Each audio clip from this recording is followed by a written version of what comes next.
এনেকৈ হত্যা কৰিবলৈ মানুহ উদ্যত হৈ পৰিব পাৰে নেকি? মানে এইবোৰ নৰপিশাচ নে এইবোৰ মানুহ? আপোনালোকে কওকচোন, এনেকুৱা হ'ব লাগে নেকি মানুহৰ ৰাজনৈতিক কাৰবাৰ? আজি আমাক বাৰে বাৰে আমাৰ ল'ৰাবোৰ ওলাই যাব নোৱাৰা হৈছে অফিচটোৰ পৰা। মই নিজে ছেফটি বিচাৰি পুলিচ কণ্ট্ৰল ৰুমত ফোন কৰিবলগীয়া অৱস্থা হৈছে। তেওঁলোকে এনেকুৱা ভয় সৃষ্টি কৰিছে। আমি থকা এৰিয়াটোত নন ষ্টপ গাড়ী আমাৰ পিছা কৰি থাকে, য'ত যাওঁ গাড়ী পিছা কৰে। আমাৰ অফিচটোৰ বাহিৰত গাড়ী এনেকে ঘূৰি থাকে এনি টাইম। আমি প্ৰশাসনৰ পৰা ছেফটি এণ্ড ছিকিউৰিটি পাব লাগিব ন?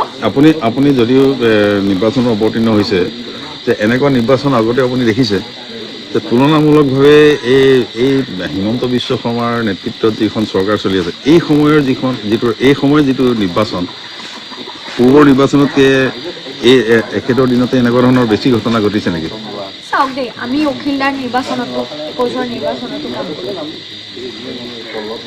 আজিৰ দিনটোত আমি গম পাইছোঁ যোৰহাটত মানুহ হত্যা হৈছে। অলপ আগতে গম পাইছোঁ ন? আজি শিৱসাগৰত আমাৰ এই মাত্ৰ গম পাইছোঁ বিদ্যুৎ শইকীয়া, আমাৰ কৃষক মুক্তি সংগ্ৰাম সমিতিৰ সাধাৰণ সম্পাদক বিদ্যুৎ শইকীয়াক গুৰুতৰভাৱে মাৰপিট কৰা হৈছে। শিৱসাগৰতো সেইখন নিৰ্বাচন হৈয়ে থকা নাই, শিৱসাগৰত কিবা হৈ গ'ল। এনেকুৱা নৰখাদক মানুহে যেতিয়া নিৰ্বাচনত অৱতীৰ্ণ হয়, মানুহক হত্যা কৰি নিজে আচলতে তৃপ্তি লাভ কৰা মানুহে যেতিয়া নিৰ্বাচনত অৱতীৰ্ণ হয়, তেতিয়া ক'ৰবাত মানুহ জীয়াই থকাৰ পৰিৱেশ নাথাকেতো। এয়া গণতন্ত্ৰৰ ৰক্ষাৰহে যুঁজ। আমি গণতন্ত্ৰ ৰক্ষাৰ যুঁজৰ নামত সম্পূৰ্ণৰূপে গণতান্ত্ৰিক ব্যৱস্থাটোক যদি ধ্বংস কৰোঁ, গণতান্ত্ৰিক প্ৰমূল্যবোধত ধ্বংস কৰি যদি আমি হত্যা কৰিব পৰা, মানুহক মাৰিব পৰা এটা পৰিৱেশলৈ লৈ যাওঁ, এয়া সন্ত্ৰাসবাদৰ পৰিৱেশ হৈছে নে গণতন্ত্ৰ ৰক্ষাৰ যুঁজ হৈছে? আপোনালোকে কওকচোন। কি দাবী কৰে প্ৰশাসনক? আমি প্ৰশাসনক প্ৰথম কথা, আমি কাইলৈৰ ভিতৰত প্ৰশাসনক দাবী কৰিছোঁ, আজি ৰাতিৰ ভিতৰতে এই যিকেইজন মানুহৰ নাম কি কৈছে, যিকেইজন মানুহৰ নাম ভুক্তভোগীয়ে কৈছে, সেই কেইজন নামকেইটা কৈ দিয়ক দাদা।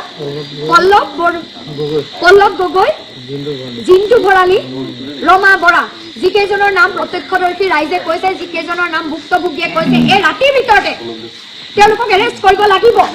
কাৰণ আমাৰ ঘৰত যেতিয়া আমাৰবোৰ মানুহে যেতিয়া কিবা এটা কৰে, কিছুদিনৰ আগতে যেতিয়া জলাশয় খননৰ প্ৰকল্পটোক লৈ প্ৰটেষ্ট হৈছিলে, আমাৰ দলৰ দেৱাংগকৰ গগৈ ঘৰলৈ মাজনিশা পুলিচ আহি ঘৰত উপদ্ৰৱ কৰিছিলে। মাজনিশা গৈ মানুহজন নথকা অৱস্থাত ঘৰত ৰাইজক ভয় ভাবুকি দিয়া হৈছিলে, ভয় খাইছিলে মানুহে। মই নিজে নিৰ্বাচনী কেণ্ডিডেট, মোৰ হাঁহ চৰাৰ ঘৰটোৰ পৰা ইয়ালৈকে আহিবলৈ ভয় লাগিছে, কিজানি বাটতে কোনোবাই আক্ৰমণ কৰে। কিন্তু আমাৰ সমৰ্থকক যদি আধামৰা কৰে, আমিতো ওলাই আহিব লাগিব ন?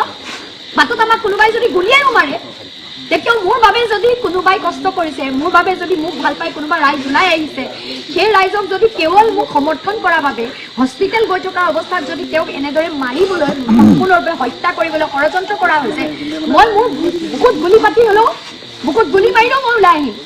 কিন্তু আমাৰ প্ৰটেকশ্যনৰ দায়িত্ব কোনে ল'ব লাগিব? প্ৰশাসনে ল'ব লাগিব ন? কাইলৈ দিনটো নিৰ্বাচন। আজি এই মুহূৰ্তত ফোনটো ৰিচিভ কৰিবলৈ চিন্তা হৈ গৈছে যে আৰু ক'ৰবাত এনেকুৱা খবৰ আহিব নেকি, আৰু ক'ৰবাত এনেকুৱা কিবা হ'ব নেকি? কওকচোন, এয়া নিৰ্বাচন হৈ আছে নেকি? প্ৰতিটো সমষ্টিয়ে আজি যোৰহাটত হত্যা, শিৱসাগৰতো কি হৈ আছে, ৰাতিপুৱালৈকে কি হৈ যায়, কোন জীয়াই থাকিব, কোন মৰিব, এনে এটা পৰিৱেশ সৃষ্টি হৈছে। মোৰ ইয়াতো এনে এটা পৰিৱেশ সৃষ্টি হৈছে। এইবোৰ যদি মানুহে সঁচা অৰ্থত ৰাইজৰ বাবে কাম কৰে, তেতিয়াহ'লে মানুহে নিৰ্বাচনৰ আগত এনে পৰিৱেশ সৃষ্টি কৰাৰ প্ৰয়োজন থাকে নেকি? ৰাইজৰ আগত 5 বছৰ কাম কৰক, কাম কৰি নিৰ্বাচনৰ আগত ৰাইজে নিজে ভোট দিব ন? আজি শিৱসাগৰত কুশলমুৰীৰ নিচিনা মানুহ, যাৰ বিষয়ে ৰাইজে জানে, যিজনৰ বিষয়ে শিৱসাগৰ ৰাইজে, হাওৰা বিধানসভা সমষ্টি এতিয়া ৰাইজে বহুদিনৰ পৰা জানে, তেনে মানুহক বিজেপি দলে টিকেট দিছে। টিকেট দিয়াৰ পাছত কেনে সন্ত্ৰাসবাদৰ পৰিৱেশ সৃষ্টি হ'ব সেইটো কি নাজানে কোনো? কি বুলি ক'ম এতিয়া মই? আমি প্ৰশাসনৰ পৰা প্ৰতিজন দলীয় কৰ্মী, প্ৰতিগৰাকী ৰাইজৰ নিৰাপত্তা বিচাৰিছোঁ। আমি আজি ৰাতিৰ ভিতৰতে প্ৰশাসনৰ ওচৰত দাবী কৰিছোঁ, এই 3জন মানুহ, যি 3জনৰ নাম ভুক্তভোগীয়ে কৈছে, যি 3জনৰ নাম প্ৰত্যক্ষদৰ্শীয়ে কৈছে, তেওঁলোকক এৰেষ্ট কৰিব লাগিব আৰু লগতে ৰূপজ্যোতি কুৰ্মী ডাঙৰীয়া উত্তৰ দিব লাগিব।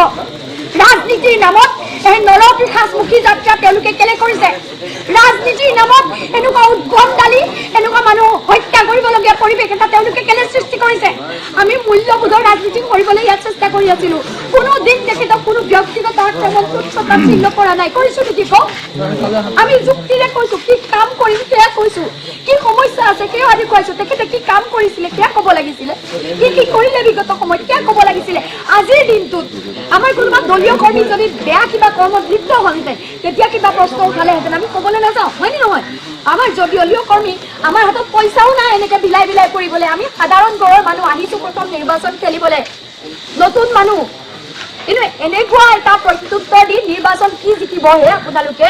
এনেকে যদি জিকিব লাগে লৈ লওক ক্ষমতা। নেলাগে এনেকুৱা ক্ষমতা য'ত মানুহ হত্যা কৰি ক্ষমতা ল'ব লগা হয়। আমাক তেনেকুৱা ক্ষমতা নেলাগে, আপোনাকে দি দিছো, লৈ লওক। কিন্তু মানুহ হত্যা কৰি মানুহৰ মৃতদেহৰ ওপৰত ভৰি থৈ কোনো মানুহ জনসেৱক হ'ব নোৱাৰে। এনে মানুহৰ পাপ লাগিব জনতাৰ অন্তৰত। জনতাই যেতিয়া হাও দিব নহয়, এনেকুৱা মানুহে হাজাৰ ক্ষমতা পাওক, এদিন তিলকে সকলো ভুগিব লাগিব। এনেকুৱা ক্ষমতা বিচাৰি জ্ঞানশ্ৰী বৰা অহা নাই, ৰাইজৰ বাবে কাম কৰিবলৈ আহিছো। এনেকুৱা ক্ষমতা আপোনালোকে ল'ব নালাগে।